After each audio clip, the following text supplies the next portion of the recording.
Welcome everyone to this special interview with world-renowned hypnotherapist Freddy Jacquin, a true star in the field of hypnotherapy.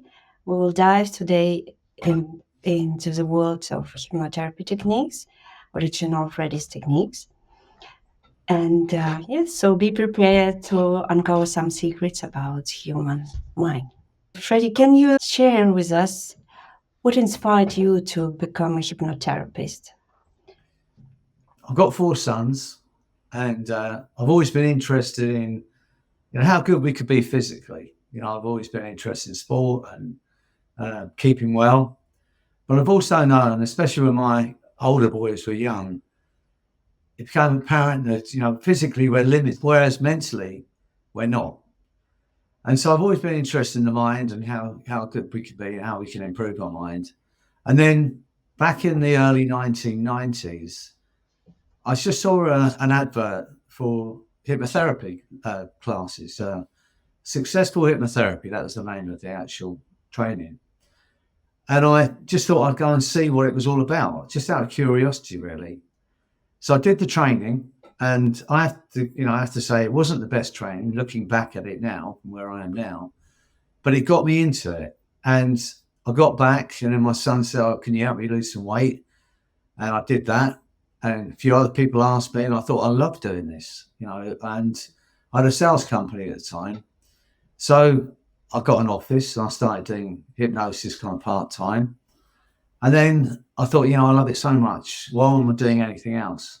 So I threw myself into the hypnosis, and here I am 30 years later now, and still loving it, still enjoying it, and still finding new ways of changing our mind, for want of a better way of putting it.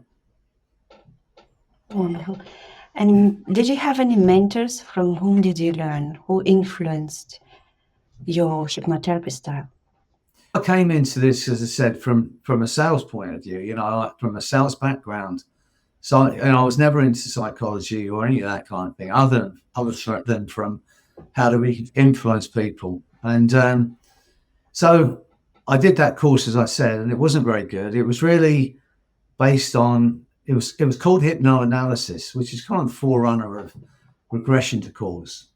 I mean, back in when I started, we'd actually lay people on a couch, a bit like Freud, and then sit there and ask them questions about, what were they thinking. And to get back to that, we called it in those days, get back to the cathartic moment when the aha moment, oh, that's why I'm like I am. And then to kind of sort it out from there, which, looking back at it now, is a very kind of painful way of dealing with things.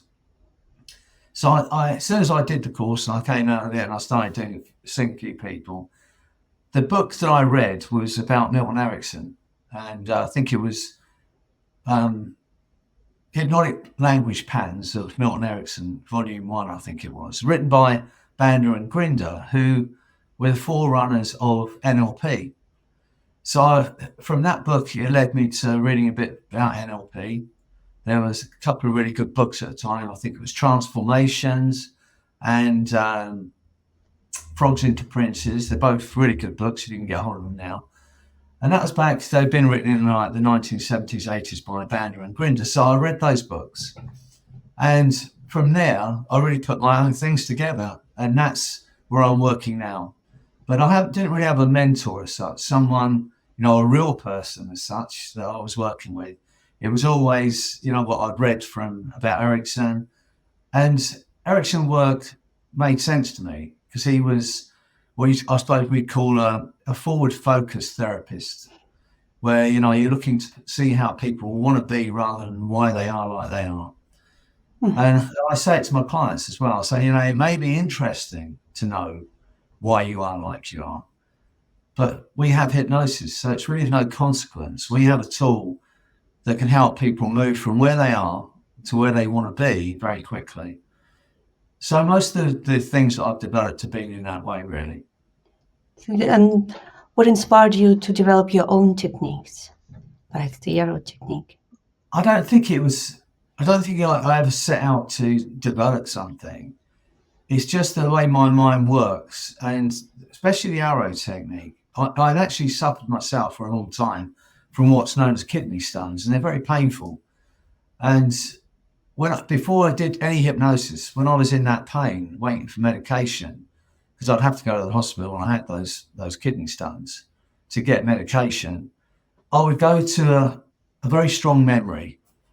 At the time when I was traveling through France, it was always the same memory because it was, and what I would do is I would think about this memory, then I'd get into the detail. What was the number plate on our car?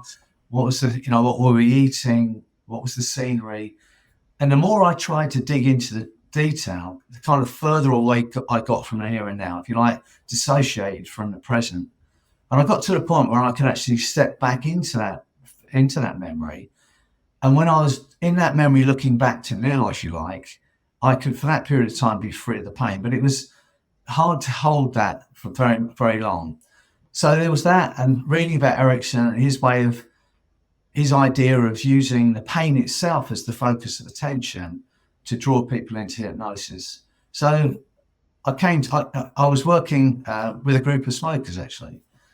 And afterwards, the lady said, "Can you help me with some pain?"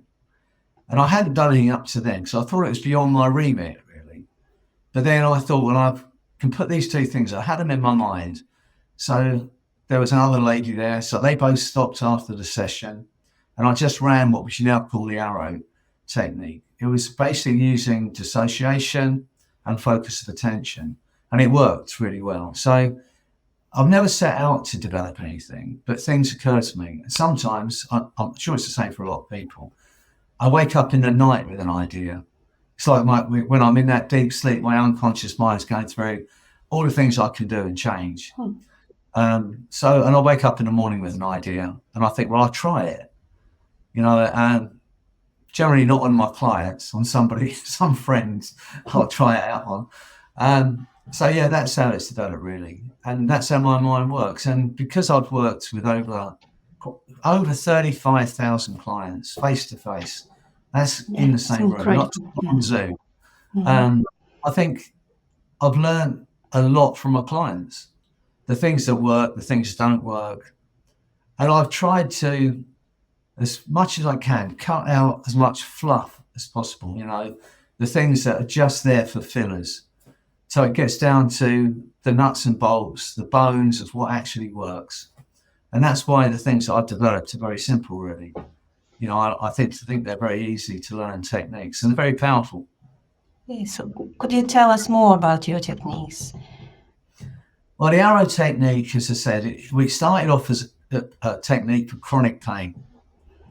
As I term it, useless and unnecessary pain. Pain that's outlived its purpose.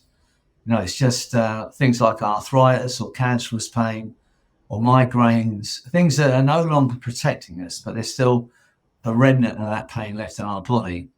Mm-hmm. But then we pretty soon, because I travel with my son Anthony, we travel over the world training people. We would obviously have conversations on our trips, and it became pretty clear to us that if you can deal with chronic physical pain, then you can deal with chronic emotional pain, heartache, even down to depression and sadness and grief. Once it's outlived, it's obviously as a natural time for grief, but if you're still grieving 5 years on, 10 years on, that's not good. And it's a way of just letting go of those emotions. So it then started for chronic emotional pain, and then my way mine works. What if we can eliminate something? What if we can, when we pass through the target, what if we could flood our body with a feeling of confidence or self-belief, or in what I love, as because you've worked with me, unconditional self-love. Because for me, that's the bottom line now for all my clients. I say, why would you bother to lose the weight if you don't love yourself? Why would you stop doing the drugs or cut down on your drinking or create the life you want if you don't have an unconditional self-love? So the arrow became what we call a utility tool. I kind of liken it to the adjustable spanner. Until they created the adjustable spanner, you needed loads of spanners for different nuts. I don't mean that rudely, but now we have one tool to deal with all those nuts. I like to think of it as an adjustable, utility tool. You can use it for so many different things. So that's how the arrow came about. But then working with people and working with limiting beliefs, really. I think when it comes down to our therapy, whatever form of therapy you're running, whether it's psychotherapy, CBT, whether it's regression to cause, whether it's hypnotherapy, what we're ultimately trying to do is change a belief. Because the client comes in with a belief they can't overcome the problem, or they can't quit that smoking habit, or they can't stop drinking, or they can't lose the fear. So they come in with that belief. Ultimately, we want our client going out believing, of course I can quit this habit. Of course I can do the things, let go of that irrational fear. So ultimately, the bottom line for all therapy is changing beliefs.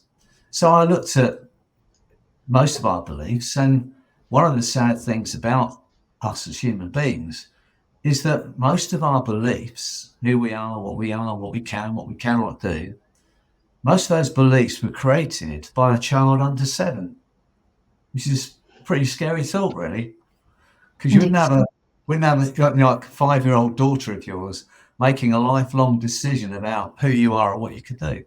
Yet most of our beliefs are created by a child under 7. So I created a technique which I call the blink and delete technique. Again, very simple. Whenever we come up against one of those negative beliefs, I can't do this, I can't do that, I'll never achieve that, we just ask the question, when did I make that decision? I can't do it. And it's a little bit more involved, not very much more involved, but I won't tell you the whole thing now, because now I want to do our training. And I say, well, I know it all, so it's no point. Yeah. So, but basically that technique, what it does, it enables you to go back to that very moment in seconds, not weeks and months. Look at it again from where we are now, and then ask the question, is that belief any longer viable now that I've evolved? And if it's not, we have a way of dealing with it and letting it go and doing it in minutes rather than weeks and months. So there's lots of different things, and I created a thing called a time machine. Again, it's really, if a client says, I've got this fear, I fell in a pond when I was 4 years old, and, I've been scared of water ever since, or whatever it might be, then with a time machine, you can go back to that moment very quickly in hypnosis. And again, just look at it again and let go of the emotion and keep the learnings, but let go of the emotion and do it in minutes and moments rather than weeks and months. So there's a few techniques, and there's one just bubbling at the moment, which I'll tell you about if you come and see the course, because by the time you get to the course, which is like 8 weeks from now, I'll have that fully developed. And I think, again, it's a very powerful technique. So there's lots of different techniques I've created purely because of working with clients and listening to clients and thinking about the things we're already doing, and utilising those techniques in a new way. So, yeah, that's really how I create those techniques. One of those minds that are always thinking, how can we do this better? How can we do it? Maybe because I'm lazy. I think that's what it is. How can we do this in an easier way? Mm-hmm. So maybe that's great, those techniques. Excellent. And can you tell us about some memorable successes that you created using your techniques? Well, I think for me as a human being, I don't think there's anything more satisfying than helping another human being out of the pain they're suffering. So even though it's a very simple technique, it still amazes me. And I've been doing it for a long time, and I'm teaching it for a long time. I saw a man that was suffering from phantom limb pain. He'd had his leg, from the knee down taken away, but he had a terrible pain in that foot that no longer existed. And the medical people were just giving him painkillers for a pain in a part of his body that he didn't have. It sounds mad, doesn't it? Mm-hmm. It's very satisfying. I've seen lots of people who are living their life now without the pain they were suffering, and that's emotional as well. Emotional pain. I created it's a metaphor really. It's called Girl on the Train, about just giving back. When sometimes we're in a relationship, and even though a relationship's finished, you're still carrying some of that stuff, the hurt and the pain and sadness from that relationship. And that's that for me is a really lovely thing to do, to just give back all of that pain and sadness, metaphorically, of course. But, we know with our minds what we can imagine, manifests as physical relief as well. So I saw in 2006, I helped 5,000 people quit smoking habit in 1 year. That's very impressive, yeah. And those people are out there living their lives. When we do this work, you can get a bit blasé. Oh, it's just another smoker. Mm-hmm. But we forget about the effect it has on their life. And some of those people now, some people came to see me in the 1990s because they had young kids and they wanted to quit smoking. Yes. And the chances are that those people, now those kids will be in their 20s, maybe in their 30s. The chances are those kids didn't start smoking because their parents stopped. They had much more money to help their families and all those things. We can't forget about that. The ripple effect that you help one person. Yeah, I mean, and that's, I've helped people with fertility. I remember I saw a couple and it was, they trying to have a baby. Mm-hmm. In our language, try implies failure. Yes. So, that was a nice. I've still got the card from them saying that their baby was born. They told me the little boy's name. So, there's so many wonderful things that we can do with hypnosis. And the joy of it for me is that I don't actually do anything. I don't see that it's not me putting my influence on someone. Mm-hmm. It's just helping people get out their own way, really. That's how I see it. And as I said, changing that belief. They come in believing they can't quit this or I can't stop that. And then they go out and they go, yeah. And some people say to me, that was like magical. They say it's amazing. I said, no, you always had the ability. You just didn't know you had the ability. So that's what I love about it. And the other joy is, of course, as you know, because as long as I can speak, I can do this work. Wherever and now we've got Zoom and we've got all these incredible translation techniques, with actual things you can speak into that will translate your voice for you. Mm-hmm. You can do this work anywhere in the world. And that's the joy of it. I don't need lots of equipment. I don't need anything other than my voice. And that's why I love this so much. Amazing. Have you had any particular challenges or setbacks? And could you share how you overcame them? Well, I think when we first started this, and when I was so enthused about starting this work, mm-hmm. I just I sold my business, mm-hmm. opened my office, and then sat there for weeks waiting for another client. The challenges of building a business from this, because we're so enthused about it and we're passionate about it. And I don't think many people come into this work thinking, I'm going to earn a fortune from it. They come in it because they love doing it, and the feeling of helping other people is immense. Mm-hmm. But then we have to live, So the challenges have really been to start off with for me, because you have to learn the skills of marketing, as well as just, it's great having these skills. It's great to be able to help people, but there's no point in having those skills if you don't know how to get people in your office, you don't know how to get people in your chair, which is a whole new skill. And I think that's what a lot of people, they don't really think that through when they start. I like to think, I run my own training, Jacquin Hypnosis Academy, but the last 2 lessons of that is purely about marketing. Because as I say, you can get these skills and you can have really good skills, but if you can't get clients, this has no consequence. So I think that the only challenges for me have been initially how to get those clients in. The work itself, I think if you've got the right tools and you've got the right attitude to why you're doing this work, then you can continue to learn. But it does also come a point where, and I've seen it because I've seen people I call kind of rudely course junkies. It's just got to think I've got to learn one more thing before I get started. And I think we need to get started. You can still learn and get better. I think you do learn and get better actually working with clients than continue doing the training. But it's obviously there's value in doing extra training, because If you go to a course and you get one nugget of gold that's going to help your client, then it's worth doing. If you come and do our course, obviously you're going to get loads of nuggets of gold, not just one. Yes. So could you tell now about your approach to teaching hypnotherapy? What sets your teaching methods apart from other hypnotherapists? Well, I think, as I said earlier, I think what I teach has cut out all the fluff. So none of it's complex. You know, the techniques I teach can be learned and in 2 days.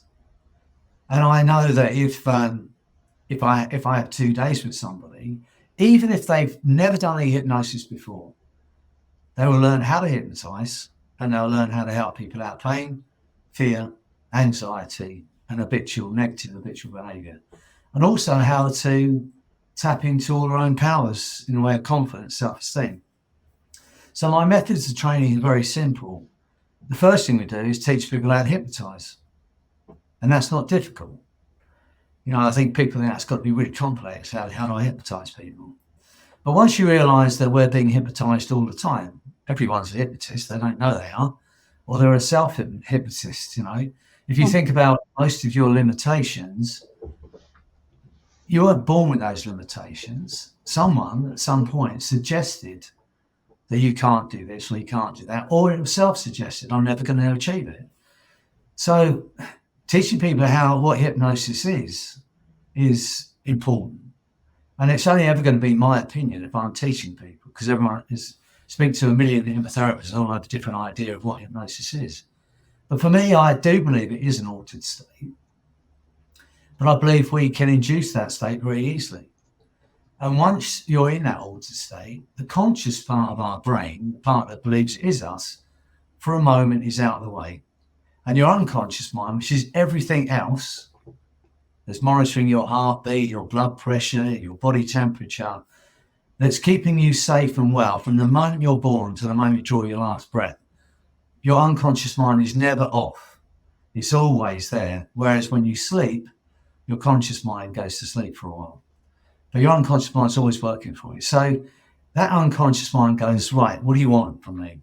And then as a therapist, we can just feed back what the client wants as their outcome. And the unconscious mind will then find a way to make that happen. So my teaching methods, I teach the techniques that I've developed. And in those 2 days, when I do a 2-day training, you know, the modern hypnotism workshop, I teach the methods, I demonstrate with one of our students, and then we get students practicing. Because I want everyone, not just to go, it's not a lecture.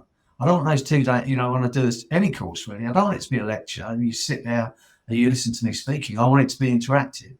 So not only do you see me working with a real person on a real problem, but also we then pair everyone up so they work with each other.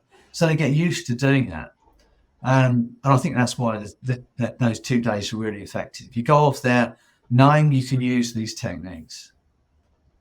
I think that's the difference, really. Yes. So we are organizing this workshop in The Hague in June, Modern Hypnotism workshop, June 29th and 30th. What do you aim for people attending this training? Well, I want people to learn these techniques. And I'm going to teach 4 or 5 techniques. All of them are powerful. When you learn these techniques, you'll be able to help someone out of pain for sure, physical and emotional. You'll be able to help someone out of, with irrational fears, phobias, and anxiety.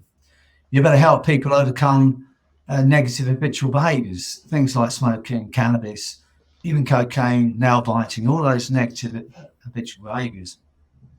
And you'll also be able to help people tap into a feeling of unconditional self-love, self-esteem, and confidence. That's my expectation for people over there. But not only that, because we're working with each other with these techniques, because we're practicing with each other, my full expectation is that the people that attend, who are doing the training, will also, over those 2 days, let go of their own irrational fears, let go of their own limiting beliefs, overcome maybe habitual behaviors that they have and no longer suit them anymore. So my expectation with people is not only they're going to learn these techniques, but they're also going to have a transformation, a personal transformation over that weekend. And that's kind of been proven what it is when we've done this before. We've run all over the world, really. Sorry about my throat. But that's my intention and my expectation is that people are going to get, it's going to be more than just a training weekend. It's going to be a personal transformational weekend as well. And they're going to go off, one, with a feeling of unconditional self-love, which is my main goal for everyone on that course. They're going to understand their worth and their value. And I always say, beyond the car they drive, house they live in, the clothes they wear, their own intrinsic, true, beautiful selves. That's what I want. And also to give them the tools that whatever the client walks in with, they'll be able to say, I can help you. So that's my goal. That's it. And you've been teaching already around the world. You've been giving such modern hypnotism workshops around the world. Do you remember any success stories from your students? Well, as I said, I've trained thousands of people. We've trained on 5 continents. We've been training people in India and Brazil and all that throughout Europe. I work in the States. There's one student who he works with professional poker players. So he's super successful. People who work in sales, they take this work into, they decide they want to go and use this for corporates to increase their sales. Mm-hmm. But from the point of view of personal development, as I said, we've trained people who are surgeons who now use this. One surgeon in Brazil, he's an osteosurgeon. So he works particularly with motorcycle accident and leg breaks. And he uses the arrow technique pre and post-op. And he said that there's been zero, in the people he's worked with this technique, there's been 0 infections, which is like unbelievable. Mm-hmm. And the healing time for when they can actually bear weight on that bone has come down from 45 days to 35 days. That's one thing. And I had a Harvard-trained doctor come to see me when I was doing some training in Canada to ask me the question about how the arrow technique works, because he's using it with clients. And he said, and one lady had been walking with a stick for years. She forgot and walked out of his consultant room without the stick because the pain had gone. And then she realized she didn't have a stick with her. He said, how's that happening? And this is a guy who's been trained in Harvard. He's got all the medical understanding, but he's using these techniques. So we've got doctors in the UK, all around the world, people in emergency situations using these techniques. And, but it's the personal things, like when someone helps somebody who's got fertility problems achieve their goal of having a child. I mean, what more can you ask for? I've helped people with heroin addiction. So, yeah, I mean, I'm still amazed how, and I still get as much joy out of it.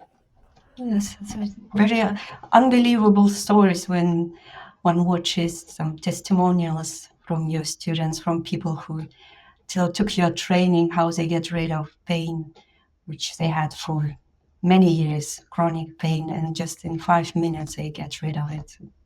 And it's not me. It's not like, I think my son, who I work with for 10 years, when I was demonstrating in the class, he'd walk out the class. You say, don't say it's going to go. What if it doesn't? But after, obviously he's a believer. But I know that I can train people we have an hour together working with the arrow technique. I know anyone that comes does our training. So it's not just my son used to say it's Freddy power. It was something intrinsic with me. It was never that. Anyone that comes and does the training, at the end of that training, would be able to help someone. If they've got chronic pain, that would help them. And that's what I love about this. It's not just me. I'm keeping it to myself. I'm going to say, right, look at me, look what I can do. No, I want everyone to learn how to do this. everyone that's working with people who are in pain, I want them to learn how to do these techniques. So I looked, it is miraculous, but it's not me that's creating a miracle. It's the actual words and the understanding that we give people. So yeah, Yes. it is. And Freddie, you have a new book that came Yeah, out. There are your techniques described in this book. Can you tell us about the book? yeah. And I mean, my first book, which was just called Hypnotherapy, Yes. it is that's it. It's got my picture on it.